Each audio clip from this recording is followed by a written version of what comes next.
かしい思い出探して君と歩いたあの道をもう一度たどってみよう。日の出が色を変える頃、古い写真がよみがえる。甘く切ないあの夏の日々、今でも胸に刻まれてる。ノスタルジアの彼方へ、時を越えて君のもとへ、もう一度会えるならばすべてを忘れられる。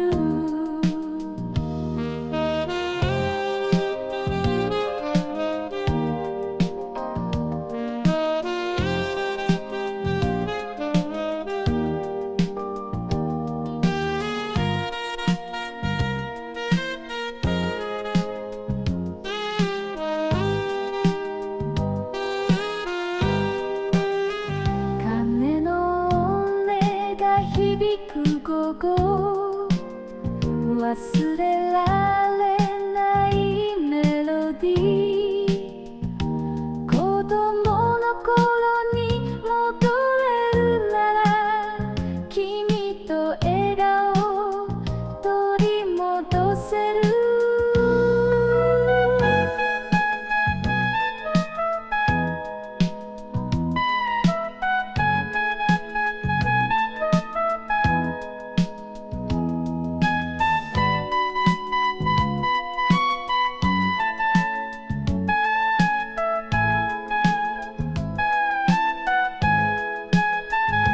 月が空を染める夜、君との思い出夢見る。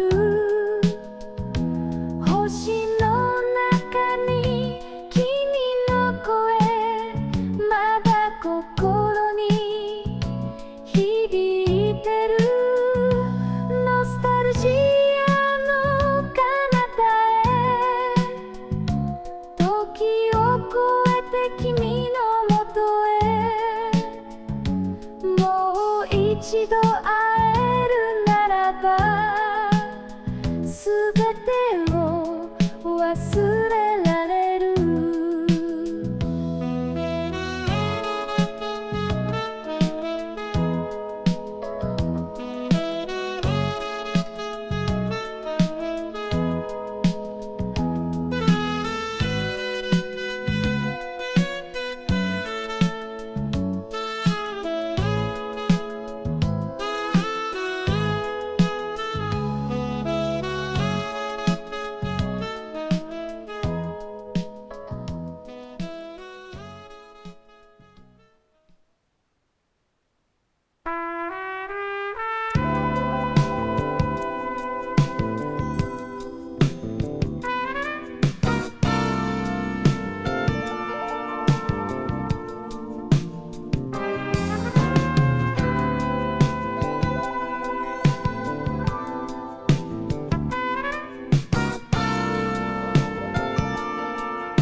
夜が明かりを投げるベッドで小さな吐息、お前はついた。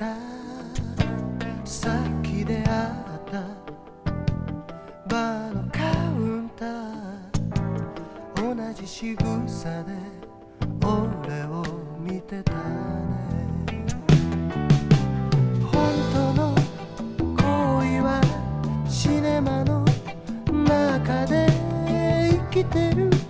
だけど乾いて笑うよ。女が愛に疲れて使う古いセリフさ、悲しすぎるよ。 Lonely dancer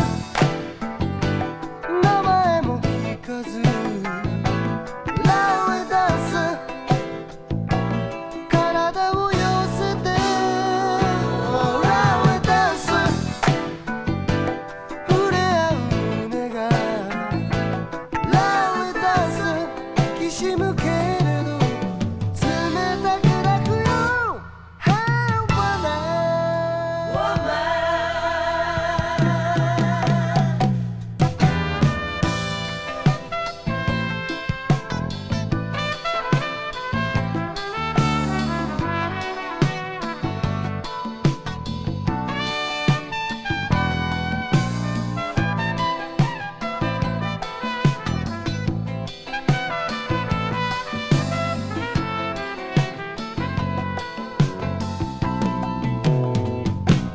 闇を怖がる子供のようにお前は腕にしがみつくのさ細い手首のブレスレットがまるで姫のように聞こえた冷めてる涙引き換えにしていくつの夢を流れてきたのさ素肌の海に沈んだ体綺麗なガの目に眉を寄せてた Lonely dancer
You didn't want to give me some time. I was like hiking up my skirt, getting ready, but all right, thanks for that. Hello, hi everyone. Happy New Year. Welcome to the very first masterclass of the year. We are joined by Jamz Supernova.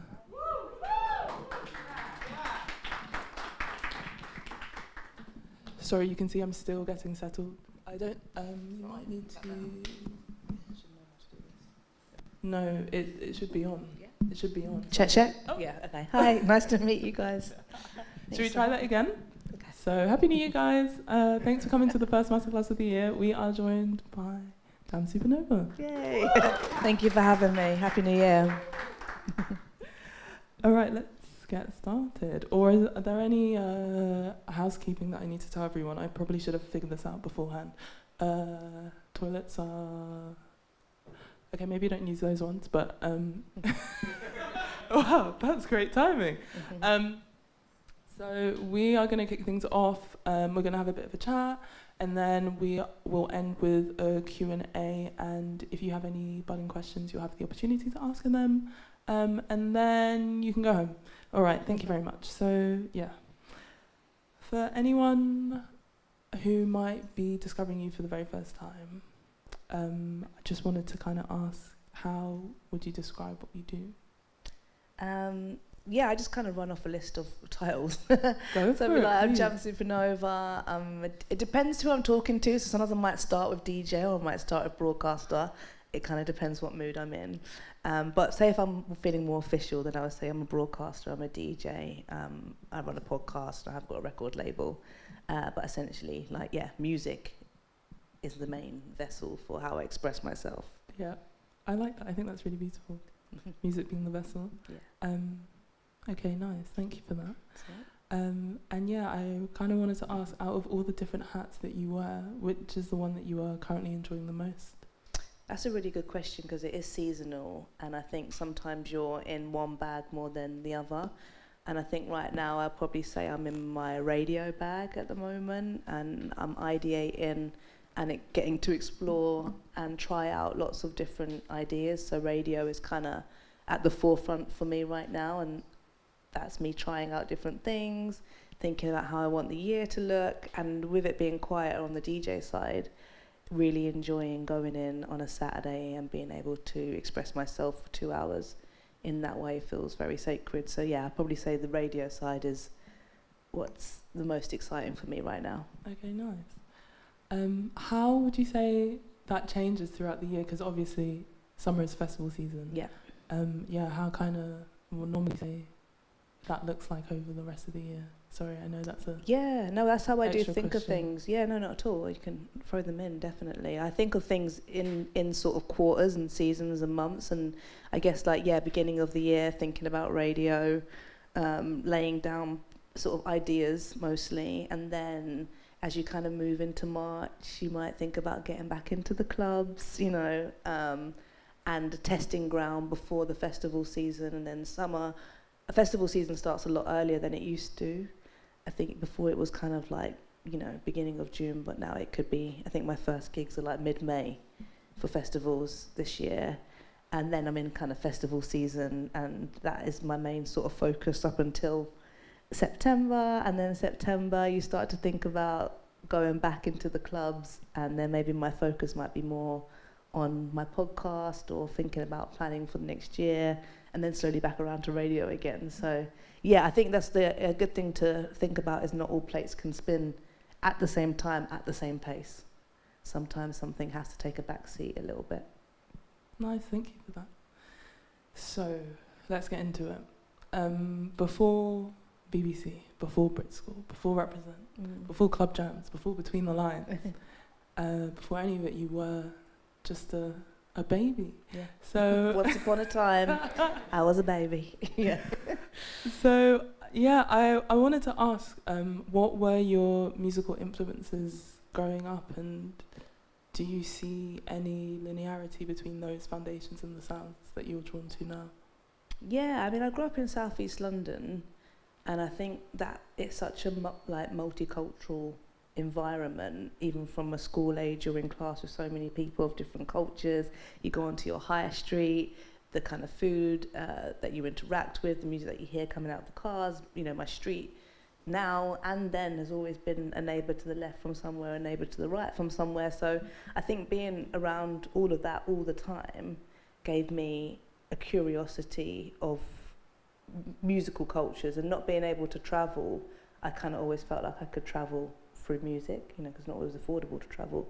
But through music, I was able to get a sense of a place through listening, and obviously the internet was kind of fascinating for that. But then on a kind of more of a physical level, like I was able to, I don't know how, we were going out from like 14, but the only raves we could get into were like dancehall raves. So I felt like that was an interesting way of kind of tapping in to my Caribbean culture, but kind of from an outside looking in. And then at home, I had a very mixed background. My mum is Jamaican and Irish. And I'd probably say that the household was very much, governed by her and the way that she saw the world and through music. So that would be, anything from Bob Marley to the Carpenters. It was very much like sound system culture, as in whoever's got the aux will play the tunes, but we could run through a big spread of music in one night, and if depending on which grandparent was there, depending on the sound of the house, essentially. Yeah. I think definitely growing up in Southeast London made me be open to lots of different styles of music. Nice. So, trying really hard to segue from being a young child to Brit School, which you attended, which is one of the most famous creative and performing arts schools in the UK, and whose alumni span from Amy Winehouse to Adele, Leona Lewis, Lola Young. The list goes on. And I wanted to ask you, what role did attending Brit School play in your journey? I think Brit School opened my mind up to the possibility of working in the music industry. It wasn't even on my thought process to even go to the Brit School. I just went with a friend because she was going to apply. And she was like, "Oh, I'm a singer." She's wanting to be a singer, and she was like, "Oh, come with me to this college, come and check it out." And then I got there, and I was like, "Oh my God, they've got a radio studio, a TV studio," and I loved media. And everyone growing up had always said, "You should be a presenter. You're so bubbly." And I always loved making mixtapes for people. That was kind of my thing. I was big on LimeWire, and shout out to LimeWire. And I had a cousin up in Birmingham who just had I don't know whether he had a different kind of server or something, but he could just download a lot of music, and then he would send me the music, and then I'd make the playlist for everybody else out of the music that he would send me. So, yeah, I think when I saw the Brit School, I never thought of it further than that. I just thought I'd just wing it. And then when I got to the Brit School and I saw the radio studio, first of all, I was like, oh, this is what I'm meant to do. I'm chatty. I'm making playlists anyway. This feels like a good place to explore it. So I applied and then got in. So I think what the Brit School is great at, and I think a lot of people were we spoke a bit before, a bit roll their eyes, because the alumni is so strong, it can be a little bit it's, I guess, seen as a privilege, which it is, because you have to get in, but it's a state school. But what I think they do really well is that it was a mini industry. So all the things that I went on to do, because it was so hands-on, you get a B.Tech out of it, but it's so hands-on that by the time you leave when you're 18, you can do so much. I was cutting reel to tape in the studios. I was doing an outside broadcast, rigging up a radio studio in the middle of Croydon Library, running around shaking my fingers at people, telling them what to do at 16. So the kind of confidence that gives you, when I went for an internship at the BBC, I felt so maybe a bit overconfident, but I was like, I can do all this. I know how to do all this because I've been doing it for the last 2 years. So I think the hands-on experience and the fact that it's a mini industry, everyone's performing every day, and yeah, it's a great environment, and it just opened me up from the school that I was in, where everyone you had to conform. I think being at the Brit School, didn't matter your sexuality, didn't matter financially where you were coming from. I think when everybody got through those doors, there was definitely an element of solidarity, which is great. No, that's really nice to hear, and I think that what you said about confidence is so, so important. I think that it's so easy to feel like a bit of an imposter. Oh, yeah. Kind of trying to navigate radio and the wider creative industries, and I do think overconfidence can be really important, and feeling like you're capable of achieving anything, because having that approach to learning, I think, can be really key. So yeah, so fake it till you make it. And everyone was faking it, and nobody cared. I had one friend, and we go out raving, and she'd be telling everyone I'm an A&R, and we were in college. She'd be like, yeah, I'm an A&R. And I would be like, really, Sophia? We were but she just had it, and she left college and went to be an A&R. I love that. Yeah. I love that. No, thanks for that. Yeah, just the last question, I guess, touching on your beginnings. Is there something that you feel like you didn't learn in education that you had to learn the hard way? Yeah, I mean, I think in education you're taught that if you do well and you are good, then you'll be rewarded for that, and it just keeps on, the trajectory of being rewarded for that just keeps on going, you know, you just keep on growing and going. But I think when you get out into the real world, well, one, being good is subjective because you're not graded, you know, so it could be subjective on so many things that are outside of your control. And sometimes it's your season, sometimes it's not your season, sometimes you're just not good enough at that time. I don't think you always get told that in education all the time as well. Just keep on working harder, just keep on working harder.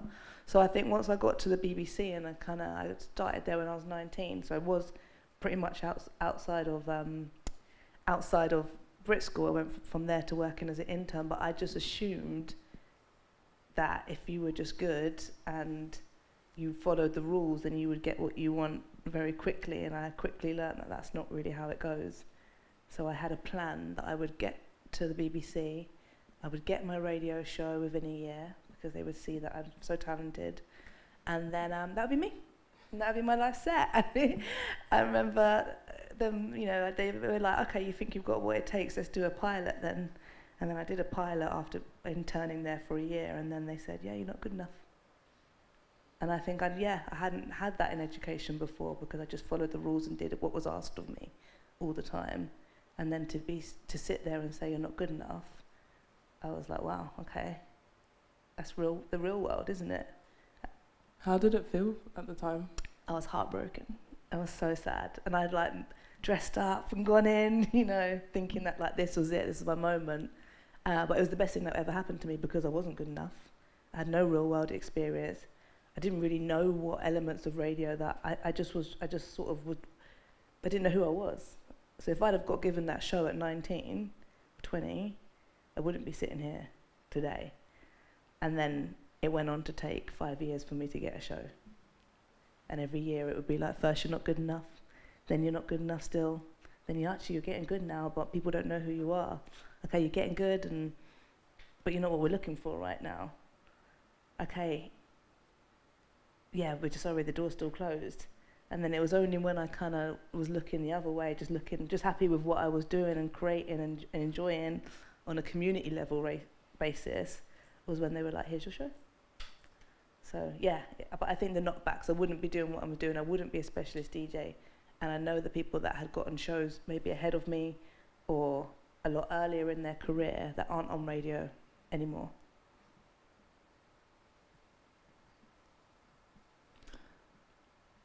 I was going to make a comment, I don't know if I should make it, just about, I think it's really interesting when you were talking about when you were younger, like 19, 20, and you didn't really know yourself. I think it's interesting, isn't it? Because you're a radio host and a DJ, so you're a tastemaker, and I think that the two go hand in hand. Like, I think as a performer, it's so easy, or specifically a tastemaker, it's so easy to try and pander to what you think people want to hear, but you have to know yourself and know what it is that you're trying to put out there and what you want people to hear, and that comes not necessarily with age, not trying to patronize anyone, with like living and life experience and getting to know yourself. Yeah, and I think, and also what changes, and you're allowed to grow and to change, but to have the confidence to express that through your art as you're growing and changing, I think is a key to longevity. And I think it's interesting because I was speaking to an artist on my podcast, and she was saying, music is the only craft that we put so much emphasis on youth, and people feel like they've missed the boat at such early ages. Like, you didn't make it before you were 21. Oh my God! Like, no, actually, like, it's actually like any craft, you get better and better as time goes on, and I think that's definitely worth knowing. You can do the things all now as well, and you can also do the things in 10 years and in 20 years and in 30 years and in 40 years. Every year is a different kind of brick and a different foundation, and that doesn't invalidate the 20-year-old version of you versus the 40-year-old version of you. But I think the authenticity and knowing who you are is what allows you to still keep on doing it through those decades. Yeah. Thank you. I really like. Sorry, I keep saying thank you, but thank That's you all right. because I'm really enjoying all your answers. So I can only express my gratitude, I guess. Thank you. Yeah, I guess we already touched on it quite a bit, but I kind of wanted to move into your pathway into radio. I know that you spoke about having access to like a radio studio and a television studio when you were at school. And yeah, I kind of wanted to ask, how did you first get into radio? And was there anything that kind of like pulled you in? I think, I mean, I always listened to radio and I loved pirate radio. Growing up in Southeast London, I think we had like Freeze FM, and I thought it was fascinating that like you could go into school and kiss it. Also, there was a lot of MC culture. MC culture was massive, so a lot of the boys that were MCs would go on Kiss FM that night or Rinse FM that night, and then you see them the next day. And I just love the immediacy of radio and someone being like, "Oh, did you hear so and so shout out my art last night?" I'm like, "Yeah, I heard it." Like there's this kind of like you can listen and feel the intimate feeling of radio, but then you can also have this shared, you know, this like a shared communication of you all listening to one thing at the same time. So I was always fascinated by like the art and craft of radio. I remember listening to like pirate radio and being like, how come every morning at the same time they play the same song? That's just crazy. Like I didn't realize that it was a pre-record, but I just was like, wow, they must know that I really love this song. This was when I was like 13. So there was a magic for me in it. And then when I got to the Brit School and I saw the studio, and that magic felt like something that I could touch, and then I would do shows and my mum would listen, my mum and my aunt would listen. But then I was like, right, I've got a plan. I'm going to go and intern at the BBC, because the Brit School did have good relationships with the BBC. So on my 18th birthday, I got to go and sit in, because one of the former students, she was like the first year of Brit School. She was now a producer at BBC. So they said that I could sit in. And I went and sat in on her producing Trevor Nelson's breakfast show. And then just like seeing it on my 18th birthday, like in the flesh, watching him do the show, I was like, okay, I think I would like to do this. This feels achievable, because he's just a normal man. But he doesn't feel like a normal man when you're listening on the other side. But when you're in the studio watching someone, he's just a person.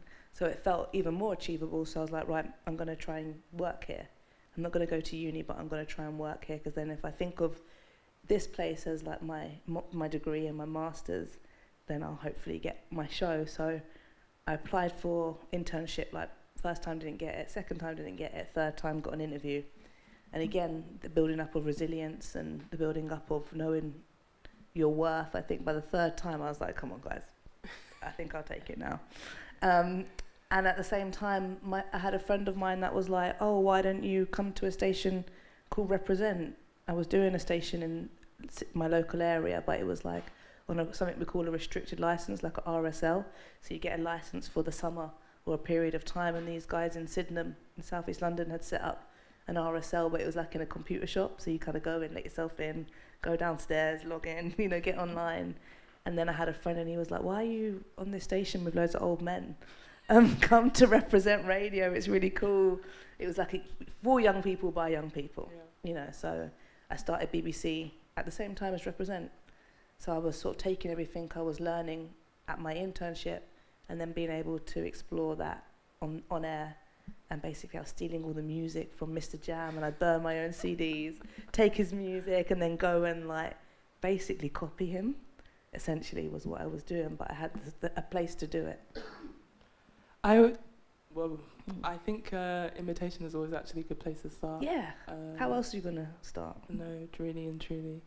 But yeah, that sounds so pivotal to have on your 18th birthday to have been in the studio and kind of had that experience. Yeah, definitely. Sounds magical. Yeah.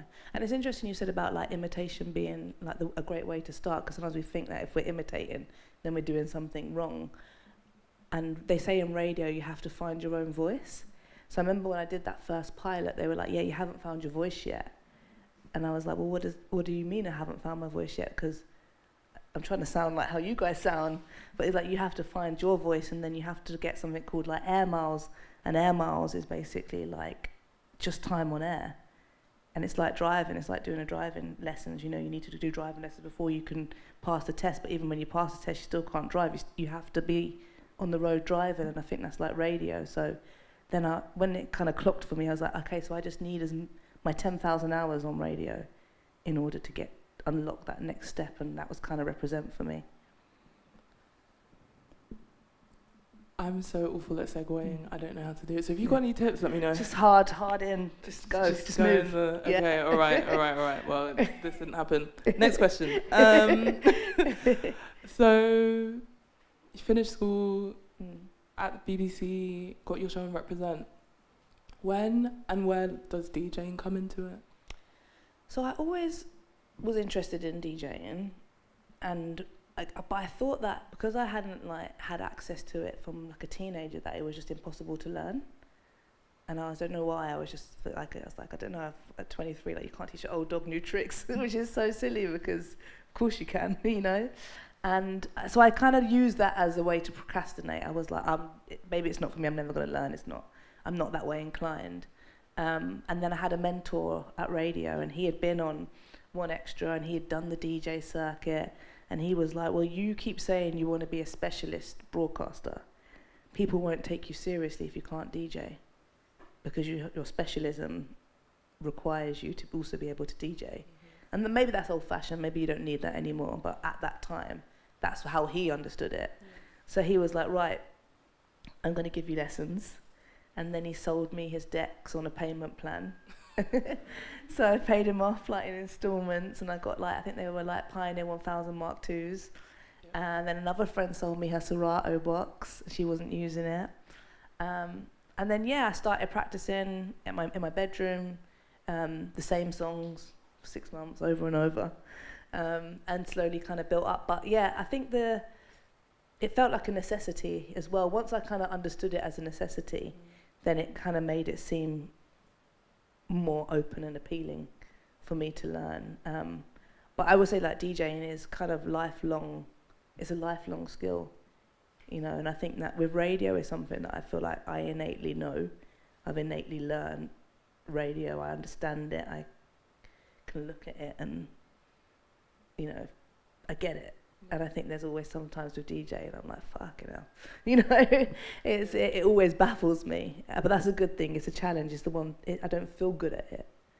But it's something that I want to do. Mm-hmm. So I think that's been a really good learning curve to not only do the things you think you're good at, but also to try the things you're not. I'm going to go off script here. Do you remember your first DJ gig ever? Yeah. I do. It was a queer night called Booty Bakery. Great name. Yeah, but it was a good name, wasn't it? At the Macbeth in East London, and I'd only rehearsed one set that I'd been learning for the last 6 months, and then when I got there, they were like, "Oh, do you think you could just play some old school for an hour?" I was like, "Yeah, sure." It was Serato, so you could make up a set, but obviously to mix R&B and hip hop. It's very different to mixing electronic music. It's a completely different skill set that I hadn't yet acquired. So I was just clanging everything. And then eventually, after about an hour, I kind of went into the set that I had rehearsed. And at the end, the security guard came over and he was like, "It got better." So it was horrible. It was horrid. But I didn't feel, it was horrid, but I didn't feel like I wouldn't do it again. Yeah. So I think that, it made me think I obviously have to have more than one set. And also maybe say no. I'm not playing old school. I don't play old school. Yeah. So but everyone needs those baptisms of fire and those sets that don't go well. I mean, that's part of it. Yeah, no, for sure. I'm also being taken back to the first time I DJ'd. It was terrible. It's meant to be. But you make it work exactly. Yeah. Exactly. If it wasn't terrible, then maybe doing something wrong. All right, jumping around a little bit, if we kind of go back to BBC a little bit, whilst you were, still getting your feet, that's not the same, but whilst you were still getting settled there, I guess, was there a moment during your internship or later on where you thought, okay, I think this could actually be a career? I think on day one. Yeah. I thought it could be a career in some capacity. I remember my boss on day one, she said to me, "So do you want to be a presenter or a producer?" And I was like, "Presenter." And then she was like, "I'll ask you again in 2 months." And then at the end of the intern, she was like, do you want to be a presenter or producer? I was like, presenter. But I knew that production was something that I was good at, and I also knew that it was a way to stay at the BBC. So I really threw myself into production, and I worked across every show possible. I took every single shift as a freelancer, starting as an assistant producer and then working up to a producer over the 5 years. And I did all of Radio 1, all of 1 Extra, and I loved it. You know, it was like the best learning experience working on all these different shows, even some of the music that you're not familiar with, some of the formats that you really couldn't care for, you know. But it was a real challenge. And I think watching presenters and understanding how they work, but then also knowing that, like, I think it was a good element of patience, because you know the person that's sitting in the studio that wants to be sitting where you're sitting, and I think you have to learn to do the job at hand. So if that's making tea that day, or if that's cleaning a record, if that's making a package, you make it the best package, you make the best tea, you know, you give the best ideas. And I think the way in which that helped me was that when it was time for me to have advocates in the building or to be given opportunities, people would be like, yo, you gave me that sick idea for that radio thing. What can I do for you? Would you like to go for a coffee? Would you like to go for a tea? What are you trying to do here? Okay. And people would give me their time because I really gave my everything to them in the studio to make their show sound the best.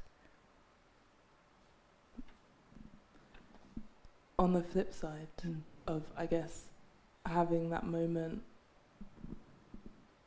were there any early, I'm not doing too well because I'm going to ask the question anyway, but I feel like we already kind of spoke about it.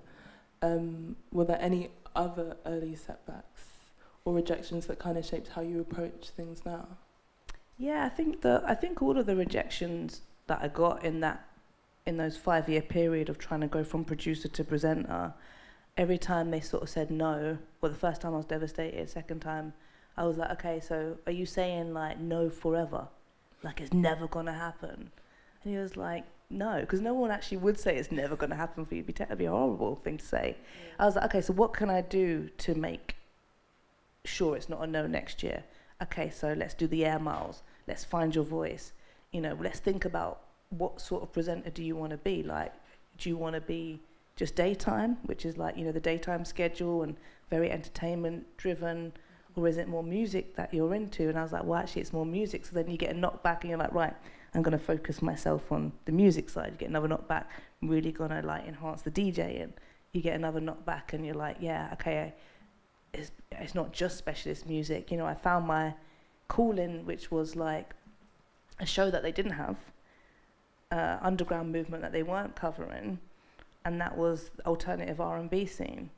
So then I kind of had something that you don't have now, you know, through all of those sort of knockbacks. And then that's kind of how I got the show, because I made this documentary for them, and because they kept saying alternative R&B, like, is that really like a thing? And it was kind of like, you know, the Frank Oceans, the Catronadas, the Solections, everything that was happening on SoundCloud. And my show on Represent, what I would do is I would get all those SoundCloud DJs to do mixes for me, and then I would put the show straight up on SoundCloud the next day. So it started to build like not just a sort of momentum in the UK, but momentum internationally as well. And I made this documentary for the BBC, which was called The Story of Alternative R&B. And then they put it on SoundCloud, but they couldn't understand how it got so many hits. But because we had all these guys in it, so then it gave them this kind of feeling like they needed the show. Yeah. They had something that they wanted and they needed the show. So I was able to fill a gap, rather than if I'd come in at 19, I was just there to do what everybody else was doing. Yeah. Let's move on. Mm-hmm. You sit in an interesting position between like an older generation of DJs and the newer ones coming up now, in the sense that, you know, you've kind of witnessed the rise of self-promotion on social media, the closure of music venues. I know you did a documentary on that as well. And what feels like the kind of like exponential growth of the podcast industry. So what's the question? The question is, how does it feel, I guess, to kind of straddle two generations, if that makes sense? Yeah, I did like this question. I thought it was an interesting way of thinking of it, because sometimes I think it's like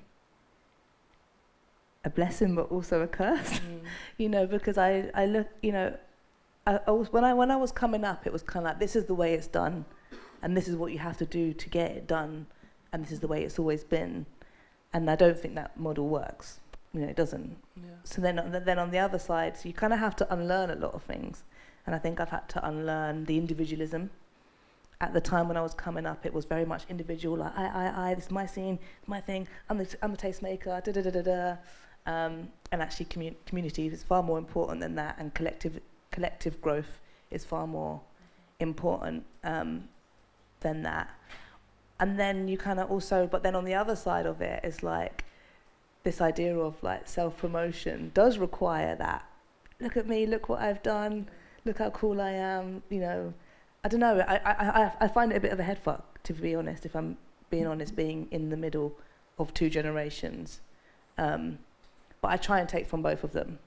So if I think about the DJs or the broadcasters that I admire in the older generation, it's the longevity they have, it's the purity, it's the you know, their respect for the music and for the craft. And then if I think about the newer DJs that inspire me, it's the innovation. I think it's the fact that they really don't give a fuck about the rules, you know, and they will twist things and shape things in order to make it work for them. So I try and take a little bit from both of them. Yeah. Hard relate, I guess, because in my head it's like still 2015. When I was doing my research for your show, I saw that your first party threw up birthdays, which feels like a throwback. And I really want to go down memory lane, especially around Dalston, and talk about Visions and the Nest, Alibi and wherever else. But Kingsland Road was a great time. Yeah. Anyway. Yeah. You're like, oh, shut up, old women. Still, I guess, lingering on this question of what it feels like to be in between two generations. What kind of connections do you see between the two? Because I guess you spoke about the differences, like the innovation in the younger generation, and then the influences that you kind of gain from the older generations. But yeah, what do you think kind of connects them? I think ultimately what connects the two is that you have to actually really love what you do. And I think the people that are still here, that maybe have started in the younger generation, that are still here or go on to become the older generation, there is a genuine love for what they do. And I think you have to have resilience as well, because it is a complete roller coaster, and it's not just like you know, it goes like that, and then it goes that, and then it goes like that. And I think the people that are resilient because they love what they do are the ones that like stand the test of time on both sides of the generation coin. Yeah. Makes sense. I guess as someone who is not only a BBC radio show presenter, but you also are a label boss and host your own podcast where you invite different artists to come on, keeping a finger on the pulse is really important, you know, to stay on top of like new releases, emerging artists, new collaborations. So yeah, I guess my next question for you is, how do you manage to maintain that or stay on top of it all? Well, I've always, before anything, I'm a music digger, a digital digger, but I'm still a music digger. And as a teenager, that's how I would spend most of my time, whether it was LimeWire or whether it was blogs, you know, like late at night, just like, you know, looking. That's kind of where it all begins for me. And that's still today where it begins for me. So like, for me, it's really important to make that time sacred, because as you grow in your career, everything is pulling you away from the actual thing. And what's the actual thing? Which for me is finding music and playing music. So if I don't have time to find and play music, then, and I'm being pulled away because I'm too busy doing all the other things that come with it, then something's wrong.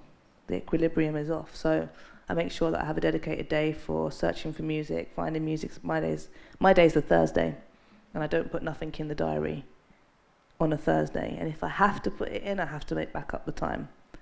And I like that day to be as free as possible for me to meander the internet or go to a record store, or always trying to find different ways to find music. And when I was on One Extra, it was very much new music. It had to be new. You know, we would have a rule that 4 weeks was considered old, which is now. I think now with the volume of music, you wouldn't say to someone 4 weeks is old, I'm not playing your song. But that was kind of what initially, you know, we're talking about 2015 when I got my show.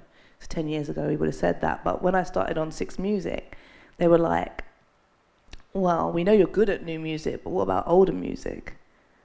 And I was like older, like they called it heritage. I don't like that word, but like heritage music.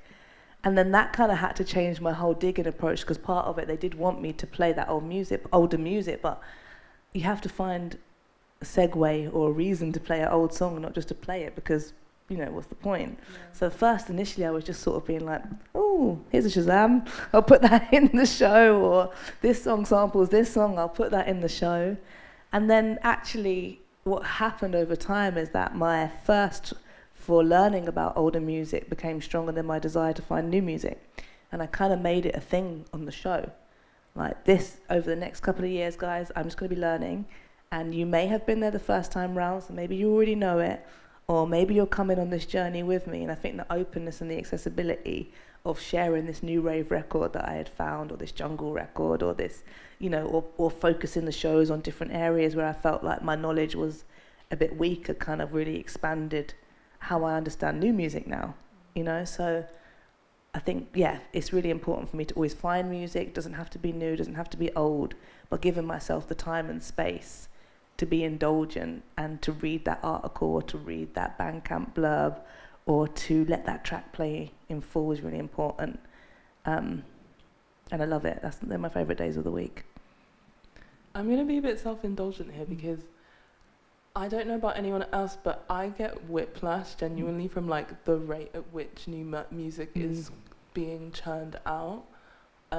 Obviously, there are a variety of reasons for that. I think Bandcamp Fridays, for example, is definitely a catalyst, but also we live in such a globalized world where we're all connected. Like I can know what someone across the world is doing, or what kind of music they're making, or the sounds that they're drawn to, and I think that helps drive, you know, the speed at which music comes out. But I also find it really refreshing when radios are also trying to, like, I guess, find a balance, or also honour the fact that there will always be a wealth of music that has come before, that is undiscovered or unknown, and kind of being able to, or give time to explore that, I think is really important too.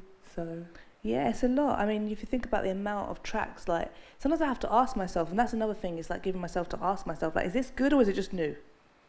Like, is this genuinely, do I really, like, what moves me? You know, I have to play what moves me. I've got 2 hours a week, so realistically, we're talking about 20 tracks. You know, we have a mix at the end, so there's not that much that you're playing every week. So I might have like 300 tracks that I'm whittling down to 20. So I have to really be conscious in what moves me, what excites me, why am I playing this, how would I talk about this? And I think having that threshold that it doesn't have to be new kind of changes the dynamic of the show. That means that every show that I listen back to, I enjoy, because I'm like, there are 20 great tracks that I've like spent time like whittling and whittling and whittling and whittling. But I think now the challenge that we have as DJs and as tastemakers is to go back to those songs. Because always like new tracks every week. Like the other day I did like every year I do like a best of show, you know. And for the first time we kind of spread it across 3 shows. So I did the best of the guests, best of new releases, and then the best of my old discoveries, like the reissues and stuff like that. And it gave me like a moment to be like, yo, this is a tune, you know, why did I not play this again? You know, and I did the same thing with my DJing. Like I picked up all the songs that I'd been playing in the mixes across the year that I hadn't been playing out in the clubs because I was kind of bored of those ones.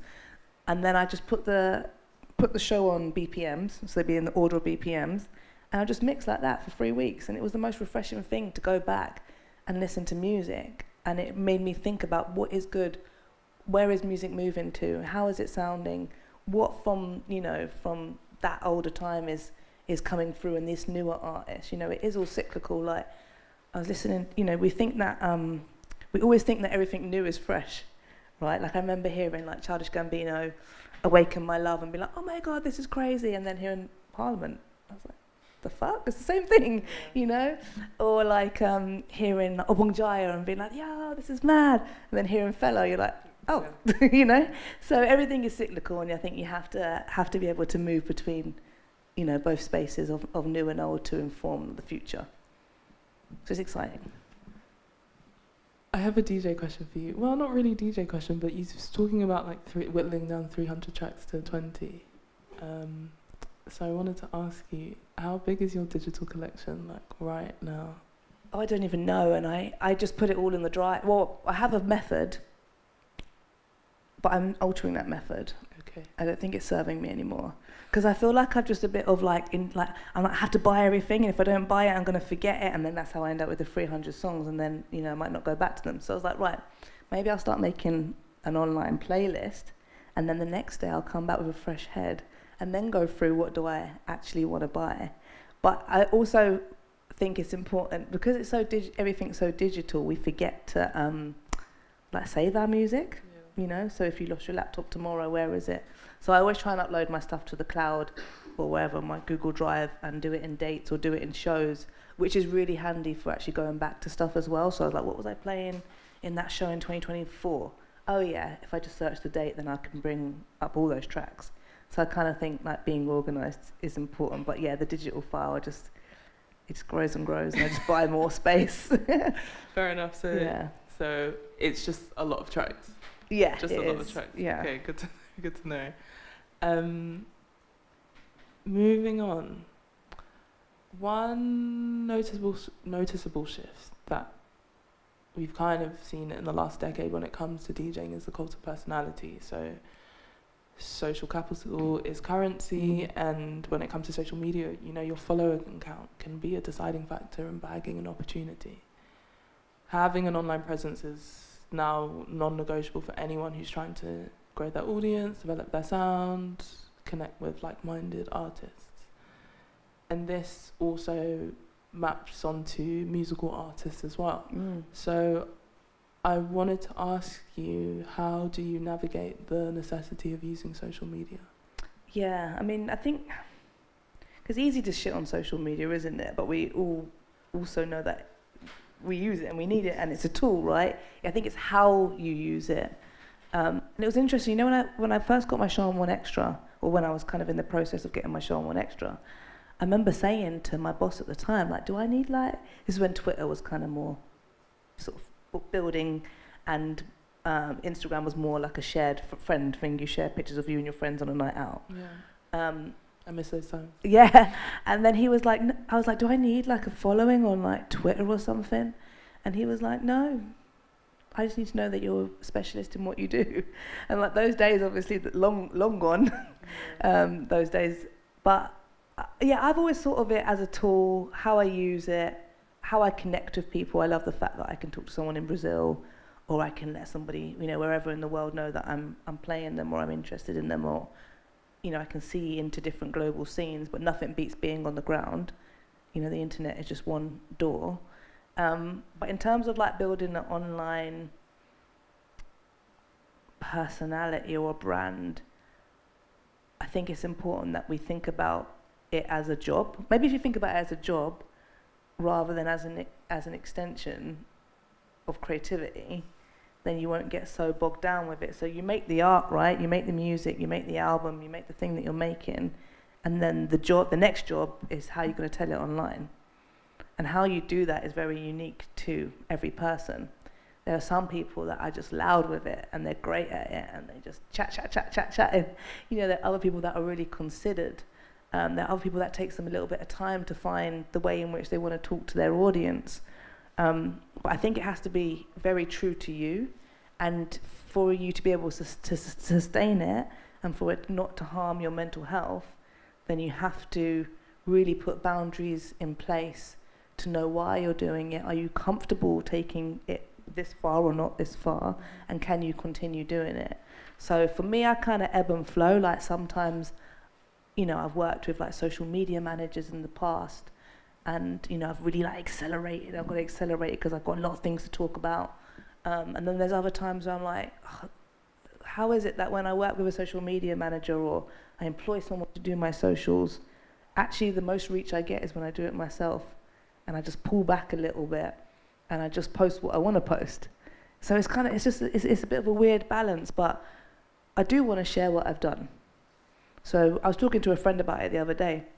I was like, sometimes I had this thought the other day. I was like, thinking about what I was going to post. It's quiet a time. There's not much things going on. I'm doing lots of radio, but like, should I be posting the radio stuff every day? Like, I don't know. I started getting in my head, and then I was like, or should I just be doing the thing? Like, what is the thing? Should I be thinking about posting the thing or doing the actual thing? And I was sort of got in a bit of a tiz, and then I think I decided that I would post the thing in the least demanding way. What do I enjoy doing? I like making videos. I like cutting down videos. I like editing them. I'm just going to throw it out. And then if it does well, it does well. If it doesn't do well, it doesn't do well. Because I think we can get bogged down by you. I tried to beat the algorithm, and that didn't feel very good. Yeah. I tried to make the videos for my podcast really hooky, and I took myself out of them, and I just went straight to the artist and what they were saying, and then they were the worst performing videos. So maybe my audience might want a little bit more context. They might want a little bit more guidance. They might want to see my face a little bit more in it, let's say. I don't know. Yeah. So I think you have to tailor it to you, and it has to feel good. And I delete Instagram every day. Like every single day, I just downloaded it. I was like schedule a post and then delete it again. Because for my mental health, the comparison is too much. And when I start comparing myself, then I stop being authentic, and being authentic is what's got me here. Being true to my taste is what's got me here. So if I go online and the hottest DJ's playing that edit, well, am I going to go to the club and play the edit to get the moment, or am I going to be comfortable enough to play the obscure track and hope that they're going to come on a journey with me? Because it might take a little bit longer to build the audience that I want. So but I have to put the boundaries in place. Yeah. No, boundaries is good. Boundaries make sense, and it's also making me think of my friend who is an artist who has office hours.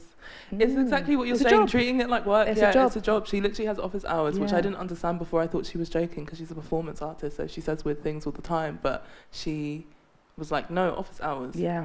This is when I'm on Instagram, and outside the office hours, you're not on it, yeah. And you could tailor your feed. I'm quick to be like, I don't like this. I'm not interested. And there's people that I love that are my genuine friends that I do not follow online. Because the DJ is just too much. The DJ feed on Instagram is just a lot. And I was talking to my friend as well about it, and we were like, because I always want to show the blends. I love blending. I love mixing. I could mix all day, but people don't want to see the blends. They want to see the track that they know with a ballet funk beat underneath, So it's I think you just, so then maybe I'll post the blend and then close the app, and do it that way instead. On behalf of the London DJ community, I want to see the blends. I'm not gonna lie. Thank you. I'm doing it for you. Small but mighty crew. Yeah. Okay. No, thank you for that. Yeah, but it's hard. But I will say as well though, when it's done beautifully, and when you are, because you're all creative people in this room, of course, right?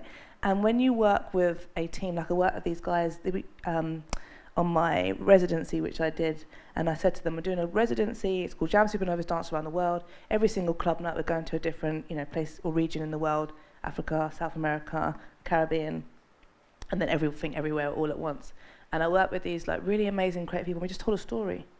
And it was just beautifully shot, and every artist that we featured, they got to tell their story, and it's like, okay, the views didn't do that much, but I'm proud of that, and if I show you that in 10 years, I will still be proud of that work. So when I look at artist campaigns and I see that there's a beautifully shot story, or the way that they filmed this thing, or they took this one element of the music and their culture or something that they experienced as a child and they put that to film, I'm like, oh my God, that's a campaign right there. That touches me. And that will probably touch people, in years to come. So post what you would like to see in 5 years. Longevity is key. No, I like it. All right, let's move on. So, kind of touching on what we spoke about at the beginning, in terms of, you know, you've got a what one might describe as a portfolio career. You wear lots of different hats, and it's kind of seasonal. You've got different focuses at any given time of the year. But despite that, I'm sure that it's still juggling lots of different things and different projects at the same time. So how do you kind of balance having a portfolio career? I think the best way to balance it is actually, if you think about it, they're all the same thing. You know, they are actually the same thing. What did I had a mentor and he said, you're just making lists. Essentially, it's just lists of music, lists of a DJ set, list of a radio show, lists of questions. It's just lists, you know? And all that changes is like the medium of it. The music is what threads it. All the things that I do, there is the music. They're all to do with music. They're all to do with platforming artists. It's all to do with talking about music. And yeah, like I said before, the medium just changes. So it doesn't feel like they're so far removed that they take away from each other. They probably inform, they do inform a lot of each other. So maybe that's the best way to juggle things that you're doing lots of different things, is there needs to be one thread that crosses across them, and how do they inform each other. So if I have my mix at the end of my radio show that I do every week, and I've been doing for 5 years, those songs are what inform my DJ sets. If there's artists that an album that I might come across that I might not play on the radio show, doesn't fit the remit of what I play, but that might feed my podcast because I'm really interested in that music and I want to talk about that music in a different, form with them. Or there's this really amazing emerging artist like Wicked Club stuff, probably a bit too early to have on my radio show, but maybe they might be right for the label. So everything kind of, the radio, it starts with radio. That's like the nucleus, and then everything kind of informs it, after that. But I think we have to have portfolio careers in this day and age. We all have to have our day jobs as well. We all have to make money to make the art, to make the craft, to make the money, and it kind of goes around in a kind of continuous loop. But I guess it's trying to find things that are like as close together, so they don't feel like you're sacrificing one for the other, getting the money to not be able to make the art because you're too busy getting the money, Yeah.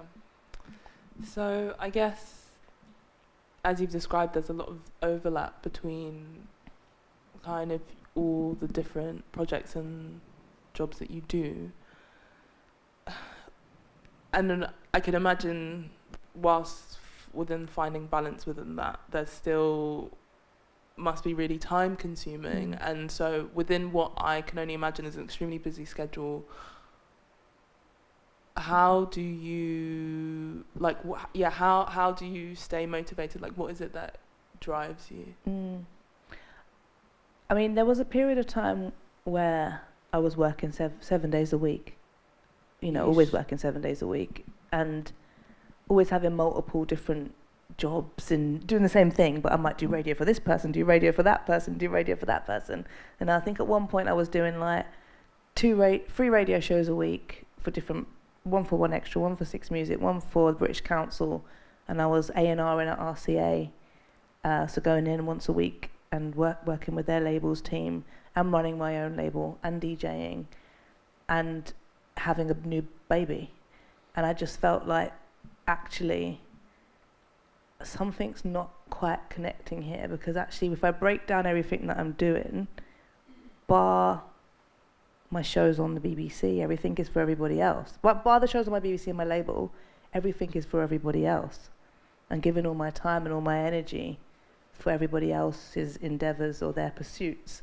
So I kind of had to take a step back. And even though I would love that money now. I would really love that money now. But I had to take a step back and be like, okay, what can I live off? What can my family live off? What can we afford to do in order for me to be able to truly express myself creatively? And, that might last for a season. That might last for a year. I might have to go back to doing all those jobs again.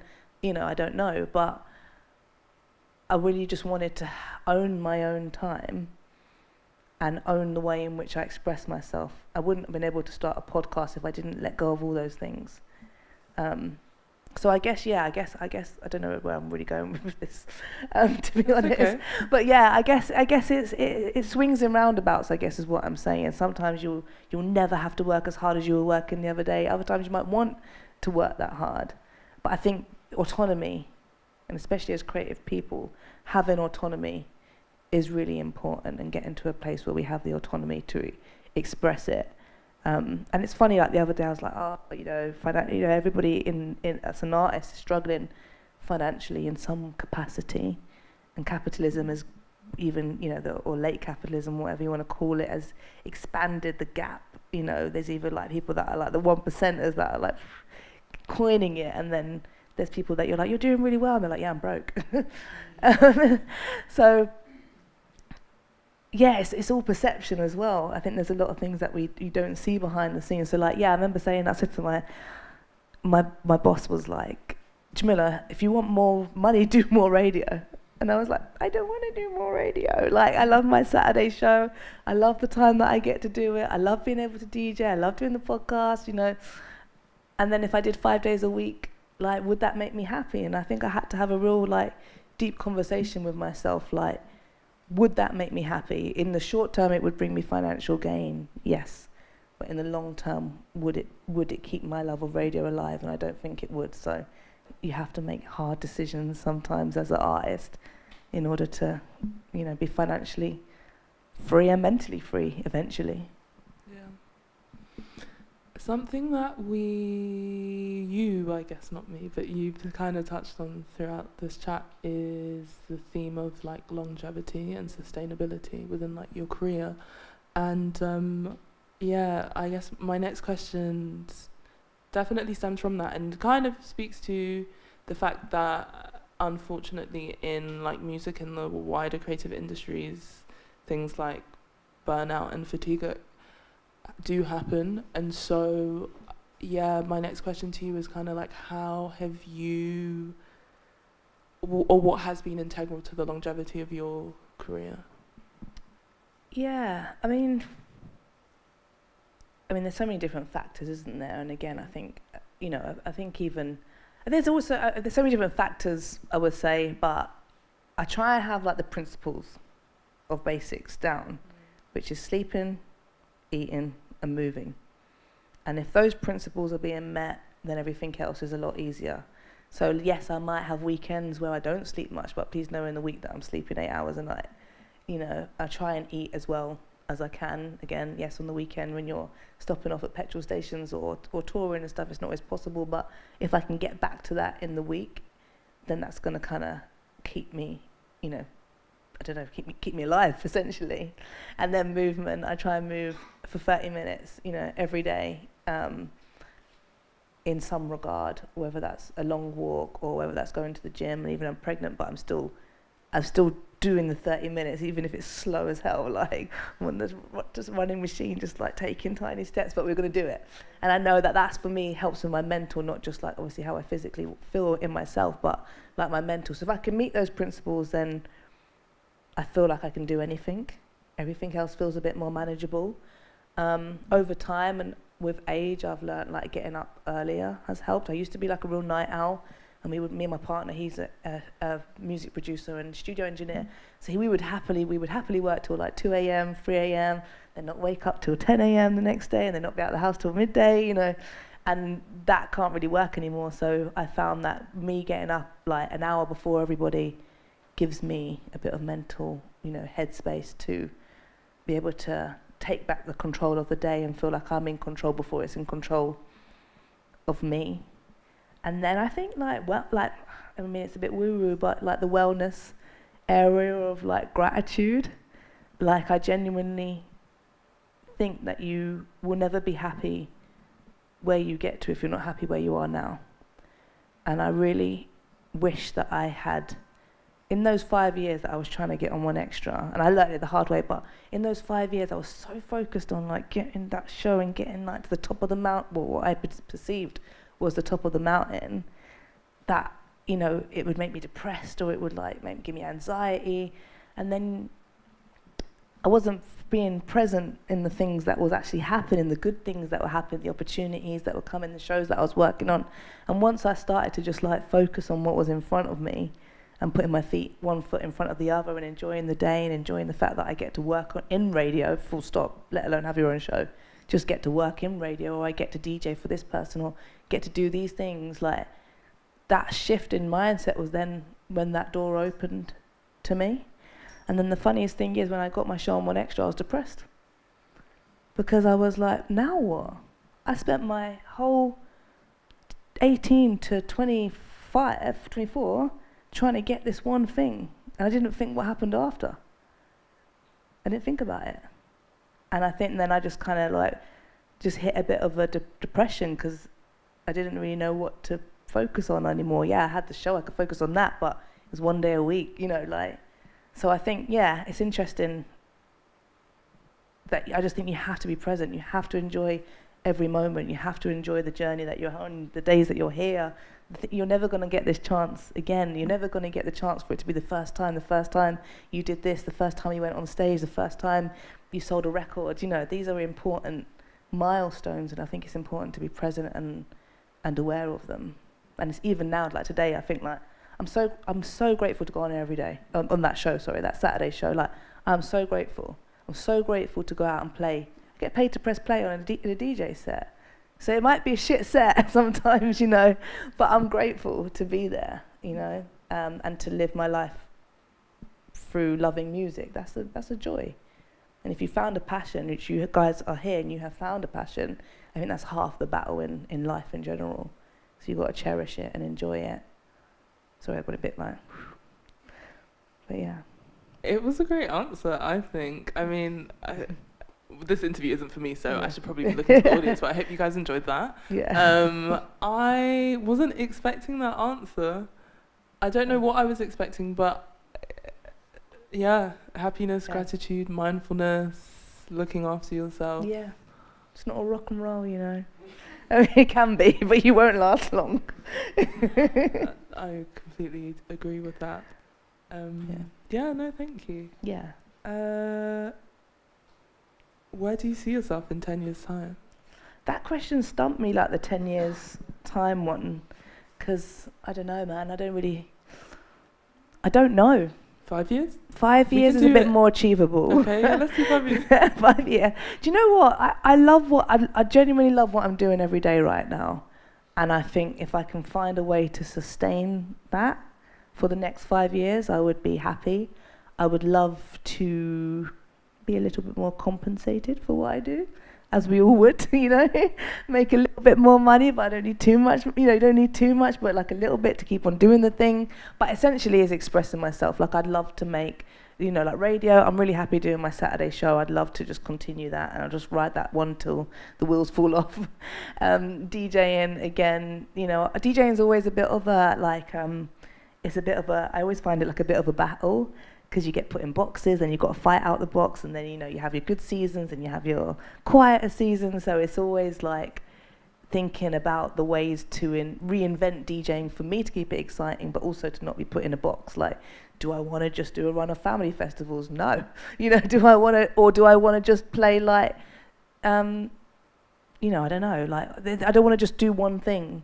So I always want to keep DJing varied, and that kind of means sometimes going with the flow of the seasons, but then also taking back control. So like in 5 years, I want DJing to be, for me, I think the most important thing is like an artist, an audience.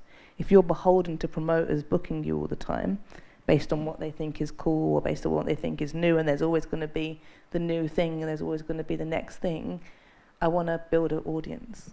So in 5 years, I think I want to be able to be like Coco or do Crystal Palace, the bowl, you know. I want, I got ambitions, yeah. But being able to sustain the thing, that's the main thing for me, because I genuinely love what I do. So, what do you think your fan base would be called? My fan base? No, they haven't got a name. They definitely don't. Have a name? They don't have a name. No, okay, no, I won't no. feed into the story. No. But yeah, I mean, I think that. But even fan base, working it out like that, I wouldn't call them like a fan base. I would more say like an audience. But like finding your audience, talking to your audience, maintaining a relationship with your audience, I think is the key to longevity in whatever way you can. And I think for you guys as artists, like having that direct, finding ways to have that direct immediacy with your audience is what's going to sustain you for the next 5 years, that sort of thing. So I think that's really important, to find a way that you're comfortable in talking to your audience and sharing your art. I know it's been a long chat. Yeah. This is the last question, so don't worry, guys. Almost the end. Although this has been really enjoyable, so I don't really know why I was saying. No, it's fine. Yeah. We only have so much of a bandwidth, so yeah. Yeah. No, exactly. And so anyway, last question. Looking back on your journey so far, because I think, even in the last question I asked you, like, where do you see yourself in 10 years? It's because I really like the fact that, every day is the, first day of the rest of our lives, and this emphasis on age, particularly as a woman, I think is so obsolete, it's meaningless. We only get better and we only progress and grow, and the idea of peaking, I don't even think really makes sense. No. So that kind of leads me to my last question, which is, looking back on your journey so far and everything that you know now, is there, do you have a piece of advice that you would want to offer to Jamz, I guess, when she was at the very beginning of her journey, on your 18th birthday when you were sat in the studio? Oh, that's a good question. I think we kind of touched on a little bit about enjoying the journey, but also I think when I think back, the 2016 challenge, because that's probably a little bit closer than 18 for me. The 2016 challenge was 10 years ago, and you're going through your old pictures. That was when I look back, I was like, that was a fucking sick year, man. I was playing so many places and I was doing so many things, but I didn't think it was that. When I was in it, you don't think it. It's if I could tell myself something, would be, people always want what you have, and you always want what other people have. And I find that so bizarre. That's just our nature as humans. I might be I want the gigs, man. I want to be playing out, and then that person that's doing the gigs is I want the radio show, or the techno DJ that's smashing it. It's I just want to be known for more than techno. And then all the jazz musicians I'm not just jazz, it's just human nature means we're never kind of satisfied. And I think that's okay to want more and to be ambitious, which we are. It's important, but I think having the confidence to know that you are where you are right now, you are where you're meant to be. If I'd have known in 2016, I wish I could go back and do those gigs as a DJ now. Oh my God, that'd be crazy. As a skilled DJ that I am now, to do those gigs, I don't know what I was playing then. I can't even believe people stayed in the room, but they did, So I guess just knowing that you are where you are meant to be, and that it will always, hopefully, the hope is that it will get better. So maybe I tell myself that. A bit convoluted, but that's probably what I say. Yeah, no, that was nice. Wow. Yeah. Thank you very much. Before we go into Q&A, can we give it up for Jamz? Thanks for having me. Sorry. Thank you. No, that was really great. Really, really enjoyed it. Thank you. It's all good. It's all good. Happens to the best of us. I think we should have a roaming mic. Am I right? No. Oh, I've got the roaming mic. You are the roaming mic. No, stop it. So I've got to... No, it's fine. Not that I just haven't sat and hosted a masterclass. I've now got to... That's fine. Okay, yeah. Sure. Have we got any questions? Oh, okay. All right. That's what I like to see, because it always gets awkward at this point. Okay, I'm going to start. We're just going to go across the room so far. So we've got one there. Was that? Yep. Okay, 1, 2, 3, 4. Sure, all right.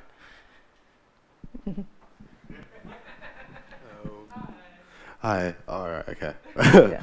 I don't actually have a question, but I just kind of wanted to say, the whole like understanding where you are in your journey and like not overlooking things that are happening right now that like really hit close to home. Because I don't know about anyone else here, but as you said, like procrastinating about things like that you've done that gig, but then there's the next thing, and it kind of, you just kind of build it up.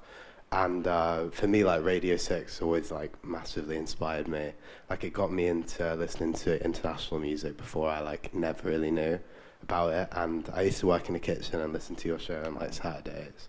But yeah, it hits close to home that I should probably stop like going, okay, that was really great, but like, oh, okay, then the next day it's like a new thing. But yeah, I don't have a question because I think you answered everything really well, but yeah, I just wanted to point that out. Oh, thank you for sharing. Yeah, of course. I appreciate that. Thank you. Thank you.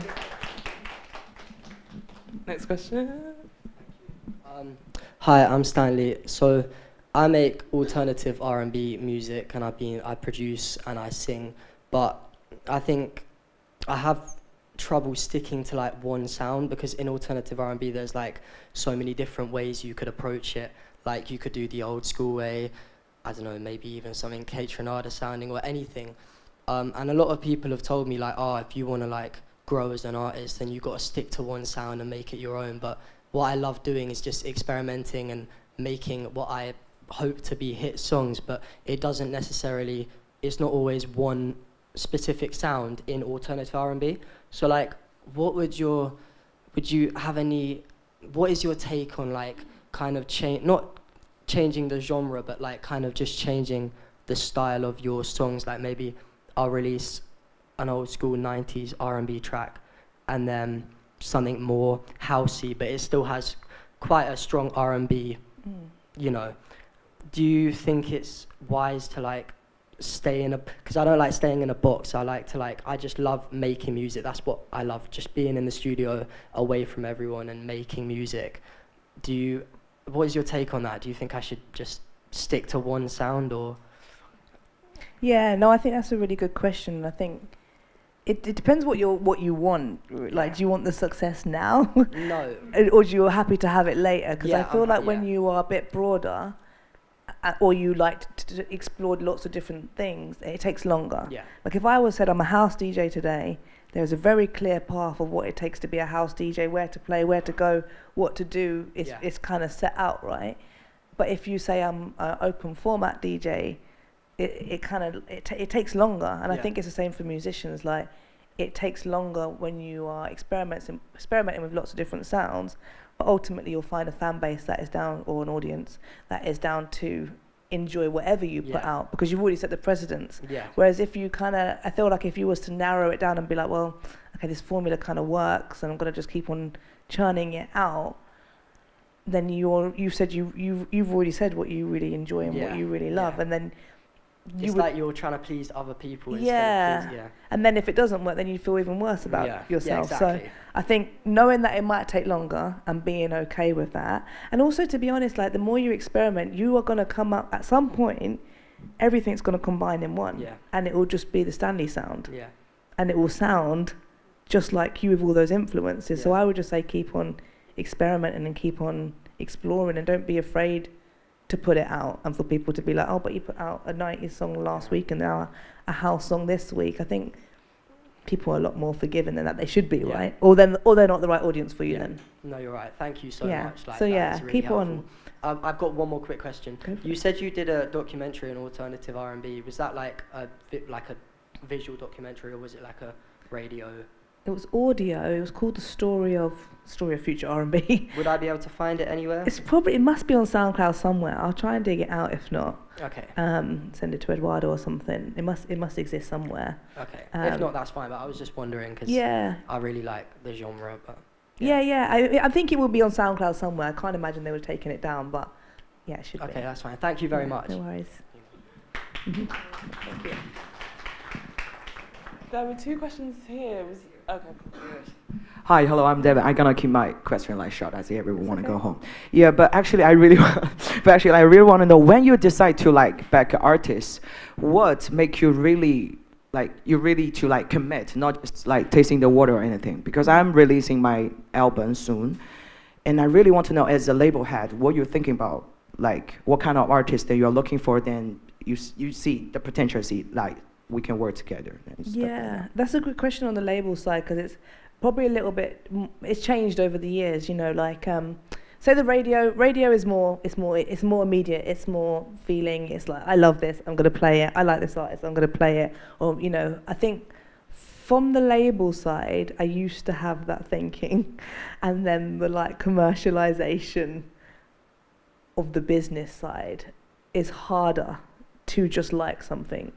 And there's definitely stuff that I put out just because I've loved it, and there's some indulgent albums that I just really enjoyed, and I thought they were amazing, and I wish that they had done more, but they just didn't because they were indulgent albums.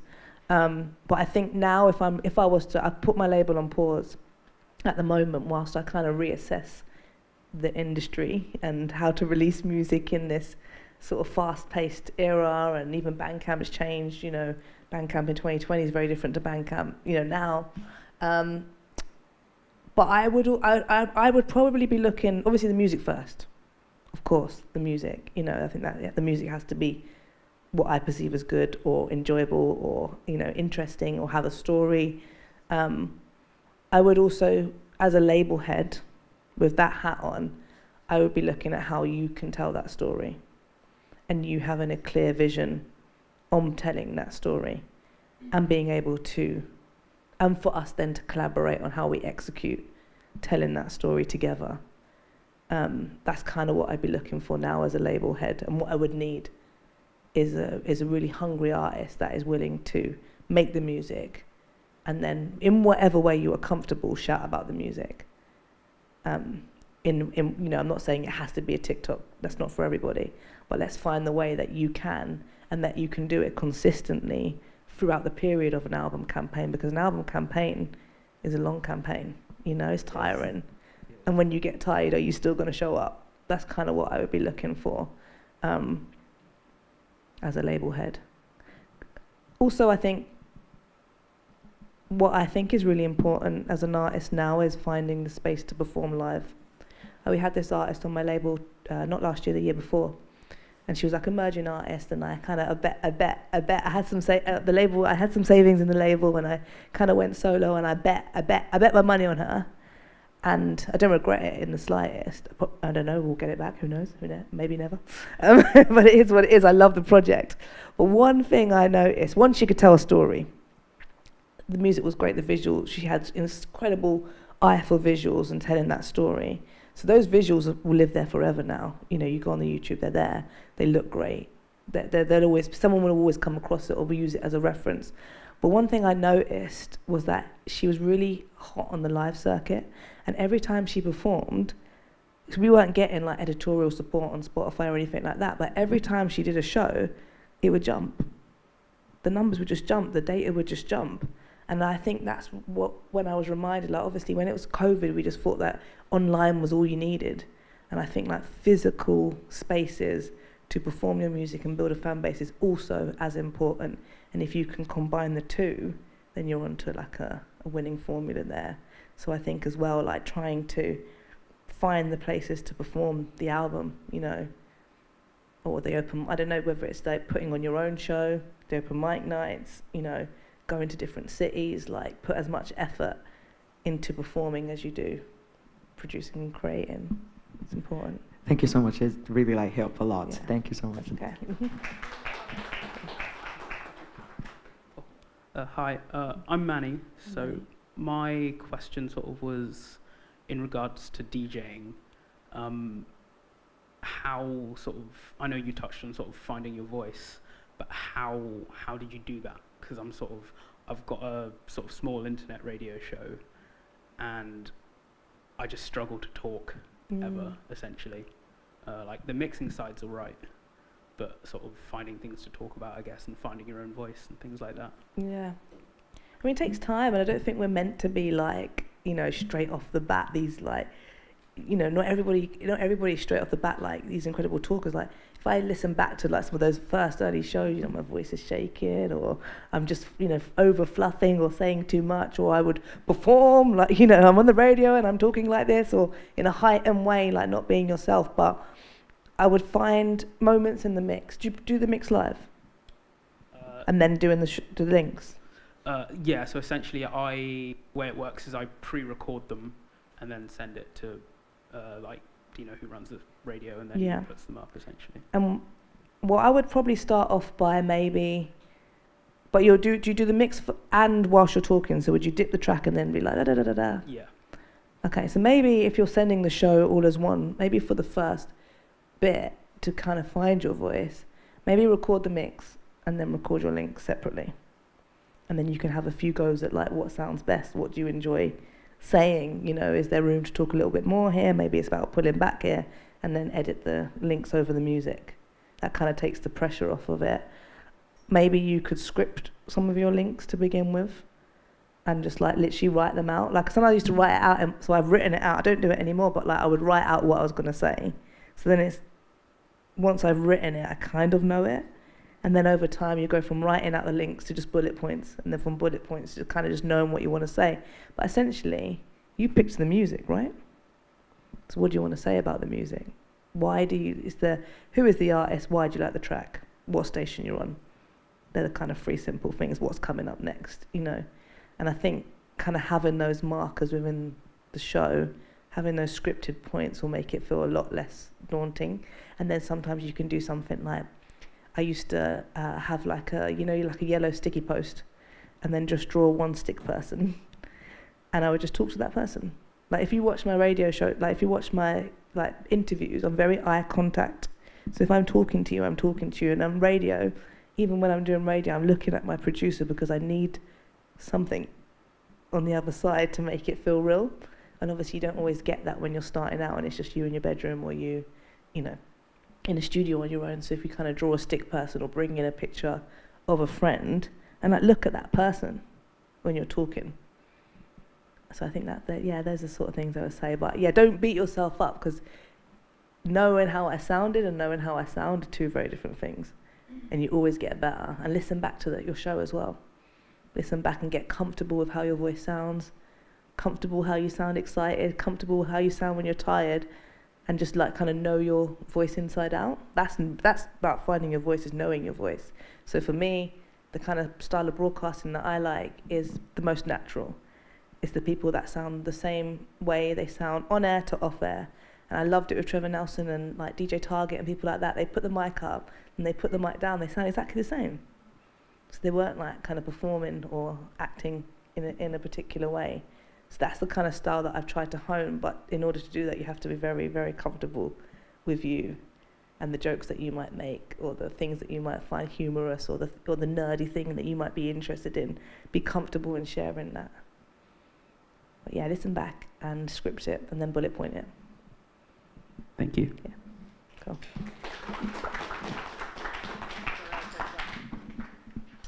Question?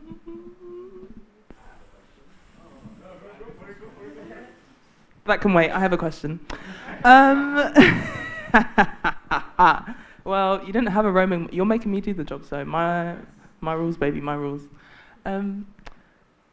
Whilst it might be January, when you were speaking about the year and you were talking about the club, it was making me think about how much I like being in the club, and then it was making me think about how, in my experience, people who throw parties, people who are DJs, people who spend so much time being in those spaces, kind of, in my opinion, are the best place to curate and design them. So I really want to know, what would your ideal club look like? I think my ideal club is just, I play in it. I mean, it's just a room with great speakers, just a really dark room with great speakers. That's like my ideal club. But the idea, the idea that, the intimacy of when you shut the door, that for that period of time, that's all that matters, is being in the club. And it becomes like this kind of world where you go to the toilet, you see that person that you already see on the dance floor. It's like the kind of familiarity, like I love a 200 cap club, that you can kind of create that. And I love it being sweaty and dark. And I think we went through this period of like trying to get content. And in trying to get content, we had the lights too high. And it wasn't creating like the right club environment. So that once we scrapped trying to get content and just focused on actually the dance floor, not trying to sell the next night. Let's, what we said, like, be where we are.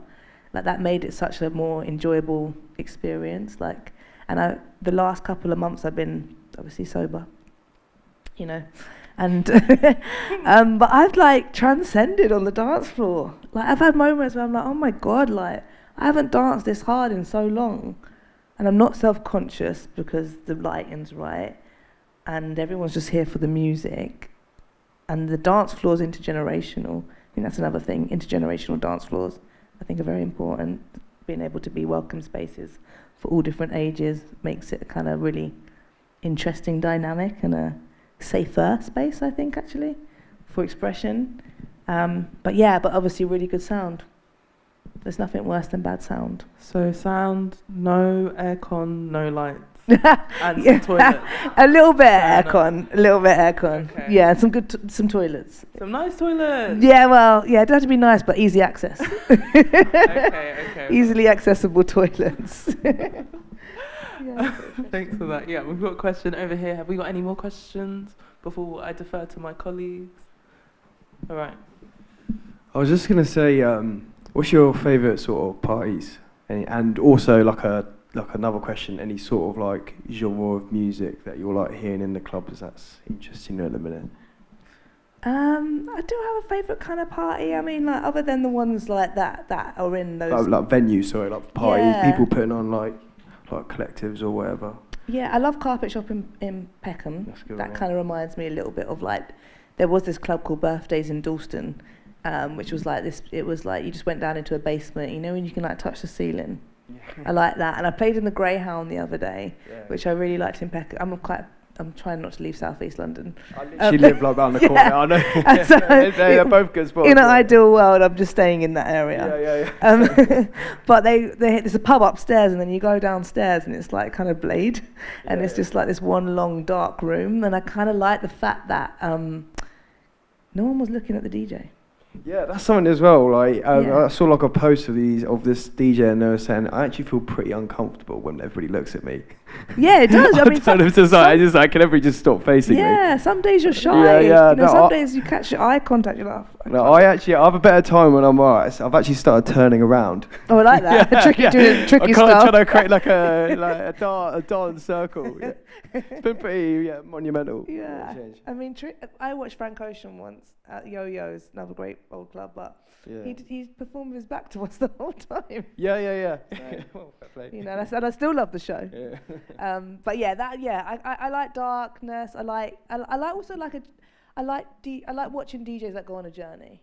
Yeah, for sure. No, that's yeah. definitely something that like I feel like a lot of DJs like.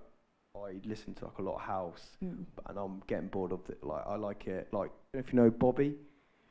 And he's like a fabric DJ, but he like it's like breakbeat, electro, house, garage. Just like someone who's not like. Yeah, I'm definitely. That's where I'm getting drawn to a lot of like sort of quite one genre sort of parties. So yeah, that's what. So you don't want one genre? No, not at all. Yeah, I want to go for, and that's what I've only found a couple of DJs that are really doing that, to be honest. So yeah. There's an art to it, and when you watch a great DJ that moves, and then you don't even know how you got from there to there, and you're like, oh my God! 1 minute we were dancing to garage, and now we're dancing to I don't know where. Insert to jazz. You know, they're the great DJs. I mean, I love watching Giles Peterson DJ. Yeah, he's legend. He's always, and just watching him play. Because he really could like fuck up the dance floor and not in a good. I've seen people melt. I've seen people be like, "How did you go from techno to Frank Sinatra? Like, how has this happened?" But everyone spoke about it the next day. So I like a risky DJ. Yeah. Take a challenge. Sure, yeah. Cool. Thanks so much. Appreciate it. Yeah. Thanks for that. Good question.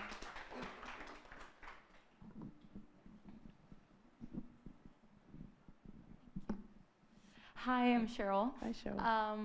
First of all, thank you so much for the time because it's been super enlightening. It's quite a different question from what we were talking about now. I wanted to know what you think about self-managing and how, because we talked about earlier about the portfolio career and having to balance a lot of stuff. How do you kind of balance the artistic side of the creation and picking the music and organizing what you're gonna play on the radio, and the more management side of it, because you have experience in both. So that's such a good question. I think it's actually really timely, because for the first time in 10 years I've gone managerless. So I had a manager for 10 years because, again, I think I mentioned before, like, you know, being caught between generations, and the older generation, like, you had to have a manager. You weren't going to be taken seriously unless you had a manager. And I kind of just assumed that that was just what you needed. And I think there was points in my career where I probably didn't need a manager, or there was points in my career where I could have maybe assessed what is the manager actually doing here. And I got to the point at the end of last year where I was like, right, I need to make a change. I need to know what's happening in my own business and in my own life, like I did when I was starting out 10 years ago. I need to kind of get like back to like ground zero. I'm paying everybody but myself, so that's a miss. Where are the opportunities coming in? Who's bringing in the opportunities? And does the 20% model work for me right now? Or does it work for anybody? I don't know if the 20% model works. It depends where you are, and it depends who's bringing in what and what they're adding. So I do think for you guys as artists, like, there will be people that want to manage you. There will be, and I think you have to think you have to know your worth, and it doesn't have to be the 20% model on everything, on 360, on everything, because I just gave and gave and gave. And my partner, he said to me the other day, he was like, you didn't trust your worth. So you said, I'm making money over here, so you can have this money so you can see me over here. You know, and I think as an artist being like, okay, maybe when that manager is opening doors for you and they're getting you through to the next stage and they're making contacts that you can't make, maybe that 20% is valid, right? Yeah. Because you're paying them kind of, you know, there's not 20% of much at that point. So maybe 20% of something for them to open the doors, bring in the contacts, set you up. But I think at a point when things are coming in, just coming in because they're coming in, is it worth you paying 20% on someone managing your emails? Do you think it's necessary to know what is happening even if you're being managed? Yes. Okay. 100%. So with the management thing now, so like I've like, started this month, like, okay, I need to know where my money's going. I need to know what's coming in. I need to know where my money's going out. Like, I had to have a really kind of hard conversation with myself looking at the finances. And then I set up like a management email. And I diverted, you know, that's the one that I've put on my socials and stuff. And that's a separate email, like a separate inbox that I can sort of check. And I've like diverted emails to it. So if an email's coming from this person, then it would go straight to that. So it's kind of not cluttering my music inbox. And then, you have to be organized. And it sucks. And I've got so many different like notes and so many different like things segmented. But I think ultimately you do prioritize what you need to prioritize. You know, we naturally do that, right? So I might have seen 3 emails today. I'm not going to reply. I don't think I need to. I think it would be more time consuming for me to reply saying no than it would be just to park it over there. So I'm going to leave that one. But this does need a reply. Does it need a reply today or does it need a reply tomorrow? And then you want to find the balance as well, like between, like we said before, like doing the thing and then the admin side. So like sometimes I find myself procrastinating by doing my emails because it stops doing the thing. So I'm like, no, actually, let me not check my emails till lunch. Nothing's going to happen if I don't check them. No one's going to die. There's nothing urgent. If it was urgent, someone would call me if they really wanted me. So yeah, I think it's just trying to like break up your day, time block, balance, have the time for the admin, then be like, you know what, I've had the most creative day. I've done everything that I want to do. I'm going to put 2 hours aside to do some admin and some catch up and do that sort of thing. So yeah, it's definitely, I'm learning, I'm relearning. I'm learning again. I used to be so, organized before. I had color coded for all my income, all my out, I knew everything. So I'm going back to that. But yeah. Thank you so much, because that's really, thank you. It's a really good answer. Can I, the last thing, and then I'm going to leave the mic. Do you feel like you're two different people or versions of yourself when you're doing your admin work and the organization stuff, and when you're creating your art, because that's something I kind of struggle with. So I would love to know what you think about it. Oh, that's a good one. Do I think I'm two different people? I try to maybe separate it a little bit, because the creative person will do anything. That I love the idea of that. Yeah, sure. Yeah. That sounds great. And then the admin person's like, but is there time for that? Yeah. Or is this actually financially feasible for you to do? Or should you be asking for more? Because the creative person's like, I would just do it for free, you know? So I think there has to be a little bit of a separation. That's like having the separate email. So actually on that separate Jamz Supernova management email, it's me. But I'm not even putting a name at the end. So they don't know who they're talking to. So it kind of allows me to be a little bit more ballsy. And I think, maybe I've got more courage now to be a little bit more ballsy with it, even as me as on both sides. But yeah, I do think you have to separate it a little bit. And do you know, if someone says a good thing is to imagine yourself doing the thing? Yeah. So like, let's say something comes in, hey, we really want you to perform tomorrow night, there's no budget, but we can pay you in drinks, let's just say. Imagine yourself doing it. Like, am I going to be like, I'm going to get there, I'm going to we're coming from studying, but I'm going to play to an amazing audience. So you might be like, do you know what, I think I would like to do that.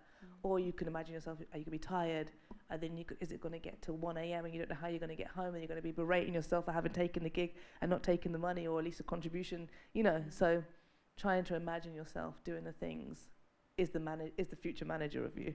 Thank you so much. Yeah, hope that helps.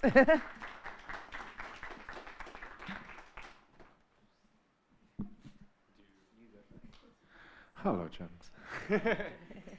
So I feel like I already asked you so many questions, because we work with Aura on the all interview, so most of the question we work it together. But while you were talking, I just had more coming to my mind, and something that something that was mentioned right now was about like the use of social media and for independent artists. How would you think? And how do you deal with it, with a crazy world we live in, and everyone has different opinion, and of course on a radio show you chat and you interview people, you get in touch. For an independent artist, how risky it is to be vocal on their true self, with the possibility of losing audience, losing people that might follow you for what you say or what you value for. Or just be very generic, don't ever get into it, so that you can kind of accommodate everyone. Yeah, I mean, I don't think it works if you're just generic, you know. I don't think it works. I think, what do we remember? You know, we've talked about, I can think about it more on a DJ set. Like, do you remember the DJ that played everything that you liked? Or do you remember the DJ that challenged you a little bit and maybe took you here, played you this, you didn't expect it, you didn't see that coming? Like, there's DJs that can play everything you like on any given high street, on any given day. They're not necessarily the ones that will go down in the history books. You know, there's artists that can make the most algorithmic music, unchallenging, it's nice in the background. They're not the ones that might get the person that follows through and buys the ticket. And I think it's the same as socials. Like, essentially, you're only using socials to convert fans, right? And you're trying to convert fans to take them out of the socials into the physical spaces, or to buy the record, and they won't buy it if they don't know you. And so I think using it as a tool where, you know, if you lose people because you speak politically, but that's something that's really integral to you, then you don't need them anyway. So what's the point in having 1,000 people that, yeah, he's cool, or 100 people that are like riding for you? I think that's the better option to have personally. Amazing. Yeah, it's hard. I don't know. That's what I wanted to hear. Yeah, I just wanted to hear someone that, you know, interviews and is talking to people every. But also I'm saying it. Also, I can't talk about politics. But no, I'm not like that. But I mean, like, on the BBC, I'm not allowed to go on socials and talk about politics. I'm not allowed to talk about Palestine. You know, and that's a weird place to be, because I've chosen that life, right? I chose to be on a station, on a network or whatever, but also I am politically driven. And I think that sometimes you kind of have to, make a decision. So sometimes the decision is to be like, fuck it, I'm going to say it anyway and deal with what may come.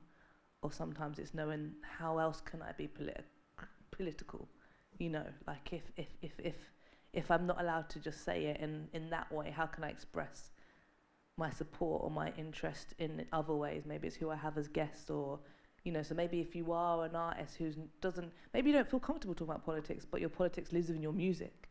You know, it's who you work with, it's what you talk about, it's what you sing about, it's how you present your art, it's the venues that you're playing. So I think that, I don't know if I answered it. I've lost it. No, it's exactly that. I think everything you do, it's a political way of acting. Yeah, everything. And so, music artist, being an artist, it's making political. But you know, it's sometimes you want to say things, sometimes you don't want to say things, sometimes you don't want to offend anyone, but at the same time you want to be strong on what you believe it's right and wrong. So it's just it's a difficult word. Yeah, it's hard. But I do think now we demand a lot more from our artists. But maybe sometimes you just want the aspirational artist that just wants to throw it down in the club. That's cool too. You know, that's also equally. We need all different types of people. So who are you? That's what I would say. Amazing. Thank you very much. Yeah. Hey, Jamz. This one's a slightly more philosophical question, I think. Is impossible in life to have everything, whether it's material things, whether it's opportunities, achievements, etc.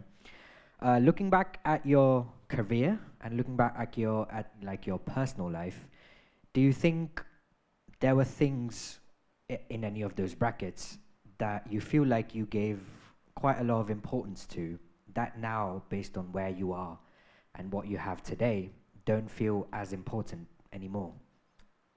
Ooh, that's a good question. I think when I was first sort of starting out, work was everything. I missed the birthdays, I missed the weddings, you know, all the functions, and I wouldn't do that now. I think the social times and spending time with people feels more important than just working. I think there's more to life than working. And I don't think I had that before. I think I was just like work. And there's definitely still an element of me that wants to take the gig, wants to do the birthday. No, but then I'm like, no, you know, what's also going to bring joy outside of it? And actually, I think, do you know what was the biggest thing for me last year was running. I started running, I trained for a half marathon, then I trained for a marathon. And in order to train, I had to stop. I couldn't work on a Friday because I had to put the numbers on the board. And actually having something outside of work made work so much more enjoyable. Like taking a day off and saying, no, I'm not doing that, I'll pick it up another day, made life so much happier than just focusing on the thing. I was more creative, I was more fluid, I had more ideas because I was giving time to other things. So it's kind of like, I think I wouldn't have done that before, but no, I have to work all these hours and keep on working, but I don't think that's feasible. I don't think it's sustainable. So finding things outside of work is important too. Thanks for that. As someone who's just started their career, I think it's very valuable to know that. Thank you. Yeah. Thanks, guys. Appreciate you guys tonight. It's 9 o'clock, so that's a wrap, everyone. Thank you. Thanks for your patience. I'm gonna quickly run back. Cheers. Round of applause for Jamz, please. I think she definitely deserves a much louder round of applause. I feel like tired. Just go. Wake up! Wake up! Thank you. Cheers. Thanks, guys. Yeah, thank you so much for that.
my eyes on you tonight.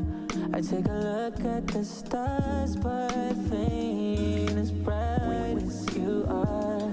Ain't nobody fine as you are. That's exactly how I knew from the start.